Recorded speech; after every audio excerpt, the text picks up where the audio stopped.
ଜୟ Jagannath friends, ଆସନ୍ତୁ ଆମେ ଆଜି 2025 ମସିହା ଫେବୃଆରୀ ମାସର ପର୍ବପର୍ବାଣି ବିଷୟରେ ଜାଣିବା। 1 ତାରିଖ ଶନିବାର ଶ୍ରୀଜୀଉଙ୍କ ପଦ୍ମମୁଖ ବେଶ।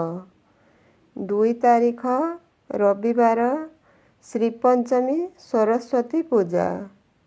4 ତାରିଖ ମଙ୍ଗଳବାର ମାଘ ସପ୍ତମୀ କୋଣାର୍କ ଚନ୍ଦ୍ରଭାଗାରେ ସ୍ନାନ। 8 ତାରିଖ ଶନିବାର ସର୍ବସମ୍ମତ ଭୌମୀ ବଡ଼ ଏକାଦଶୀ। 12 ତାରିଖ ବୁଧବାର କୁମ୍ଭ ସଂକ୍ରାନ୍ତି ଅଗ୍ନ୍ୟୁତ୍ସବ ମାଘ ପୂର୍ଣ୍ଣିମା। 24 ତାରିଖ ସୋମବାର ମାସିକିଆ ଏକାଦଶୀ।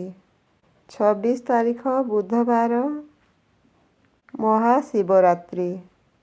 28 ତାରିଖ ଶୁକ୍ରବାର ଫାଲ୍ଗୁନ ଅମାବସ୍ୟା। ଜୟ ଜଗନ୍ନାଥ।